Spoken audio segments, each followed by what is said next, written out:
চোখের পানির বড় দাম বাজান। আল্লাহর কসম, মুখের হাসির চাইতে চোখের পানির বড় দাম। গোটা পৃথিবী ভরা সব হাসি, এক ফোঁটা চোখের পানির দাম অনেক বেশি। এই যে আজমিরে, যার নাম আপনারা সবাই জানেন, খাজা মঈনুদ্দিন চিশতি আজমিরি রাহমাতুল্লাহ আলাইহি, নাম শুনছেন না? কথা বলেন। 90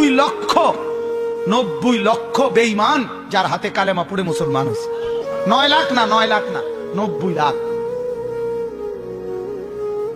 এই বড় পীর, আরে এই খাজা মঈনুদ্দিন চিশতি রাহমাতুল্লাহ আলাইহি, উনি একদিন 15 দিন সফর করে এসে ওনার মাকে বলছিলেন, মা, এই 15 দিনে আপনার সন্তান, আমি আল্লাহর দিকে মানুষকে দাওয়াত দিতে গিয়া মা, প্রায় 7 লাখ মানুষ আমার হাতে কালেমা পড়ছে মা। তখন কিতাবে আছে, আমি নিজে কিতাবে, উর্দু কিতাবে পড়ছি। খাজা মঈনুদ্দিনের মা বলছে, মঈনুদ্দিন, আল্লাহর কসম বাপ, এটা তোর জবানের বরকত না, বরং এটা আমি মায়ের পবিত্র দুধের বরকত। বলছে মানে মা? বাপ, আমি 2 বছর তোকে দুধ খাওয়াইছি। আল্লাহর কসম, এই 2 বছর দুধ খাওয়াইয়া কোনদিন বিনা অজুতে তোকে এক ঢোক দুধ খাওয়াই নাই। আমার পবিত্র দুধের বরকতে আল্লাহ তাআলা তোর জবানে বরকত দিছে, যার কারণে তোর হাতে মানুষ কালেমা পড়ছে। মা, মা, আজ কোথায় আমাদের সেই মারা? কোথায় সেই মারা? এই বেনামাজি সন্তানের মা, মা পরিচয় দেয় কেমনে? এই বেহায়া সন্তানের মা, মা পরিচয় দেয় কেমনে? এই জন্য আমি দিবানিশি বলি বাজার, যে ঘরে ছেলে নামাজ পড়ে না, মেয়ে নামাজ পড়ে না, বিবি নামাজ পড়ে না, আহা, আল্লাহর কসম, উচিত ছিল ওই ঘরের বাপ মা শিক্ষেরা কান্দা। ওই ঘরে কান্নার রোল পড়ার কথা ছিল, ওই বাবার চোখে পানি ঝরার কথা ছিল, ওই মা চিৎকার করে কাঁদার কথা ছিল যে হায় আমার কি হবে, আমার সন্তান তো নামাজ পড়ে না, আমার মেয়ে তো নামাজ পড়ে না।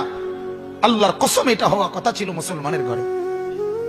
আজ কোনো পেরেশানি নাই। বাবার চোখের সামনে, দাদার চোখের সামনে সন্তান নষ্ট হয়ে যাচ্ছে, স্বামীর চোখের সামনে স্ত্রী বেপর্দা হাজারো ছেলেকে, হাজারো পুরুষকে তারই টাকা দিয়া কিনা গহনা অলংকার, পাউডার, স্নো মাইকা, রাস্তার লম্পট খারাইয়া মুতে, এরম বেদফ এগুলারে দেখতে বললে তার বেড়ি বাইরে, হ্যাঁ? আর এই অপদার্থ স্বামী এটা হজম করে। তোরে জামাই হইতে বললো কে বেড়া? আত্মমর্যাদা যার নাই। হযরত সাদ ইবনে আবি ওয়াক্কাস, একজন সাহাবী রাদিয়াল্লাহু তাআলা আনহু, একদিন বলছিলেন যে আল্লাহর কসম, আমি যদি কোনোদিন 1 মিনিটের জন্য দেখি আমার বিবিকে কোন ভিন পুরুষের সাথে অন্যায় অবৈধ কোনো কথা বলে, আমি সাথে সাথে তার গর্দান ফেলে দেব। আল্লাহর নবী সাল্লাল্লাহু আলাইহি সাল্লামের হাদিসে আছে, নবীজি শুনে এই কথা বললেন, সাদ, তোমার আত্মমর্যাদা যদি এরকম হয়, আমি মুহাম্মদের আত্মমর্যাদা তার চাইতে বেশি। এরপরে বললেন, সাদ, আমার মাওলার আত্মমর্যাদা আরো বেশি। আমার আল্লাহ এমন অশ্লীল, এমন বেহায়াকে 1 বিন্দু রহম করবে না, 1 বিন্দু ছাড় দিবে না। যুবক, প্রতিটা নজরের হিসাব তোমাকে দিতে হবে।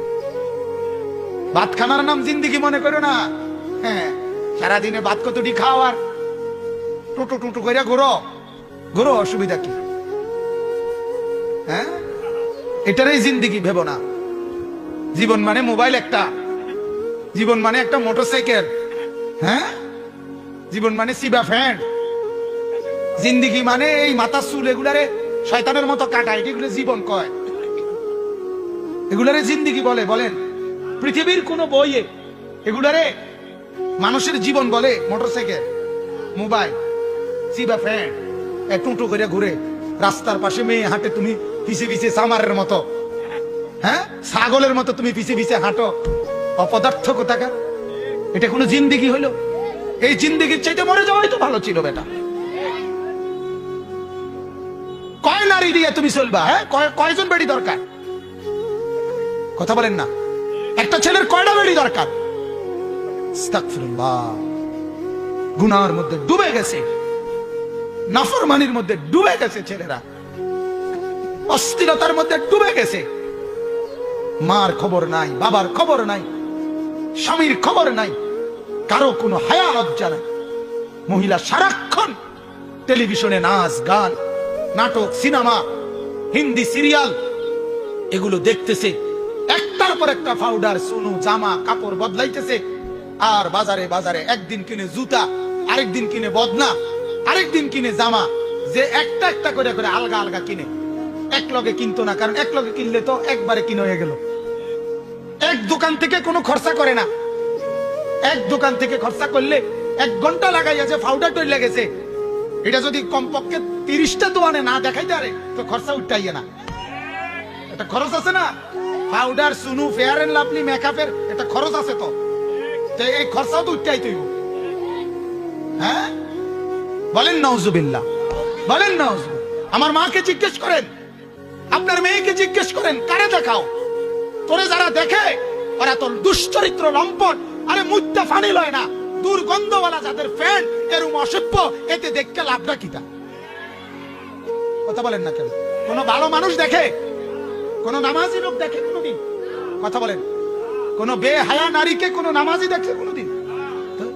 আর যে দেখে তার কলিজাটা, যেই যুবক কোন বেপর্দা নারীরে দেখে, দেখার পরে তার দিলের মধ্যে এই বেডিরে নিয়ে, এই মেয়েটাকে নিয়ে কল্পনাটা কি আসে, এটার আল্ট্রা রিপোর্ট করা, বাইর করা হয়। আল্ট্রাসোনোগ্রাফি রিপোর্ট যদি বের করা হয়, তাইলে দেখা যাবে ওই যুবকের কল্পনায় ছিল এই নারীর উলঙ্গ ছবি। উপভোগের কল্পনা ছাড়া, জিনা ব্যভিচারের কল্পনা ছাড়া আর কিছু ভাবছিল? এটাই তো রিপোর্ট আসবে, ঠিক কিনা বলেন? আল্লাহ যদি বলে, বান্দা আমার দেওয়া চোখে আমার ঘর কেন দেখলাম? আমার দেওয়া চোখে গত 1 বছরে কোনোদিন আমার কোরআনের একটা পৃষ্ঠা কোনোদিন কেন দেখলা না? আপনি কি বলবেন? কি বলবেন? বলেন। লিসানান, আল্লাহ তাআলা বলেন, আমি কি তোমাকে একটা জিহ্বা দেই নাই? বলেন দিছি কিনা? আল্লাহ যদি বলেন, বান্দা আমার দেওয়া এই জিহ্বা, এর বিনিময়ে আমি কি একটা জিকির পেলাম না? আমার নামটা কি একটাবার উচ্চারণ হতে পারলো না? আপনি কি বলবেন? বলো না ভাইয়া। আজ সারাদিন যার মুখে একবার মালিকের নাম উচ্চারণ হলো না, তুমি কি জবাব দিবা? এজন্য মনে রাখবেন, সুম্মা লাতুসআলুন্না ইয়াওমাইদিন আনিন নাঈম। আল্লাহ তাআলা এই কথা স্পষ্ট বলছেন, আমার বান্দা আমার দেওয়া প্রতিটি নিয়ামত আমি আলাদা আলাদা আলাদা আলাদা তোমাকে জিজ্ঞেস করি। হাদিসের মধ্যে আছে, আল্লাহর নবী সাল্লাল্লাহু আলাইহি সাল্লাম বলেন, সাহাবী ও হযরত ওমরকে বলছে, ওমর, জিন্দেগিতে যতটা খেজুর খাইছো, প্রত্যেকটা খেজুরের শুকর কি আদায় করছো? আল্লাহ তাআলা সেটা জিজ্ঞেস করেন। আল্লাহর নবী বলছে, ওমর, জিন্দেগিতে যত ঢোক পানি খাইছো, প্রতি ঢোক পানির নিয়ামতের শুকর কি করছিলা? আল্লাহ এটা জিজ্ঞেস করেন। আপনি কি ভাবছেন? আল্লাহ তাআলা এখন ছেড়ে দিয়েছেন, তা আল্লাহ বলে রাখছে দেখা। আল্লাহ নিজে বলছে, ইন্না ইয়াউমাল ফাসলি কানা মিকাতা। আমি তোমাদের ভালো মন্দের পার্থক্য, ন্যায় অন্যায়ের পার্থক্য, সৌভাগ্য দুর্ভাগ্যের পার্থক্য করার জন্য মিকাতা, একটা ওয়াক্ত, একটা সময়, হাসরের একটা মাঠ, কিয়ামতের একটা সময়, পরকালের একটা বিচার দিবস নির্ধারণ করে রাখছি। এই জন্য না এখন মাতি না। কথা বুঝেন নাই আপনি? আল্লাহ বলেন, আমি এমনি খাইতে দিছি। এই দুনিয়াটা আল্লাহর একটা আম দস্তরখান, মানে খোলা দস্তরখান। এই জমি আল্লাহ বলেন, এটা আমি বিছায় রাখছি, দেখো না দস্তরখানের মতো, এটা আমি খুলে রাখছি, সবাইকে এখানে ভোগ করার অনুমতি দিছি। ডাকলেও না ডাকলেও, মানলেও না মানলেও, সেজদা দিলেও সেজদা না দিলেও, মুসলমান হলেও কাফের হইলেও, এমনকি মানুষ হোক জানোয়ার হোক, সবার জন্য আল্লাহর এই জমিনে উপভোগ করা, দুনিয়া ভোগ করা, জমিনের সম্পদ ভোগ করার অধিকার আল্লাহ বলেন আমি সবাইকে দিয়ে রাখছি। এজন্য রোদ বৃষ্টি, আলো বাতাস, আগুন পানি, সকাল দুপুর, আলো হাতা বাতাস, সবকিছু সবার গায়ে লাগে, উপভোগ করে। কিন্তু আল্লাহ বলেন, কসম বান্দা, আমার আখিরাতের নিয়ামত, আমার জান্নাতের নিয়ামত সেজদা ছাড়া, কোরআন ছাড়া, গোলামি ছাড়া, বন্দেগী ছাড়া 1 ইঞ্চি 1 সুতাও কাউকে দেব না। এখন খাও, এখন দুনিয়া ভোগ করো, অসুবিধা নাই। তুমি যেমন দুনিয়া ভোগ করো, জানোয়ারও তো দুনিয়া ভোগ করে। কথা বলেন। গবেষকদের কথা হলো, প্রকৃতি গবেষক যারা, প্রাণীবিদ্যা গবেষক যারা, একটি হাতি একদিনে 250 কেজি 250 কেজি খাবার খায়, 90 লিটার পানি খায়। আপনার চাইতে বেশি না কম? একটি তিমি, সাগরের একটা তিমি, 200 জন শক্ত সামর্থ্য পুরুষ এক বেলা যেই খাবার খায় মাছ গোস্ত, একটি সাগরের তিমি এক বেলা এক ঢোকে এক লোকমায় তার চাইতে বেশি খাবার খায়। তাহলে আপনি কি দুনিয়া বেশি ভোগ করতেছেন? কথা বলেন না কেন? বাঘ, ভাল্লুক, চতুষ্পদ জন্তুগুলো দুনিয়া তার চাইতে বেশি ভোগ করতেছে না? তো আপনি বেশি কি পাইলেন? আপনার বাড়ি যদি হয় 20 শতক জায়গা, রয়্যাল বেঙ্গল টাইগারের বাড়ি পুরা সুন্দরবনটা।